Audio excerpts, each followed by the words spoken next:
Καλησπέρα σας, είμαι η Βικτόρια Ασκαρίδου, ψυχοθεραπεύτρια Gestalt και παρακολουθείτε ένα webinar από το ηλεκτρονικό περιοδικό face2face.gr. Θα σας μιλήσω για τη διαφορά ανάμεσα στον καλό και στον υπεύθυνο γονιό. Ο καλός γονιός έχει τις ίδιες καλές προθέσεις με τον υπεύθυνο γονιό.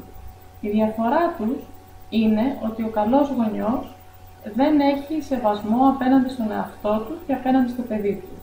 Τι θέλω να πω με αυτό? Ότι ο καλός γονιός δεν λέει εύκολα όχι. Που σημαίνει ότι δεν σέβεται τον εαυτό του και πολλές φορές αφήνει το παιδί του να τον καταπατάει.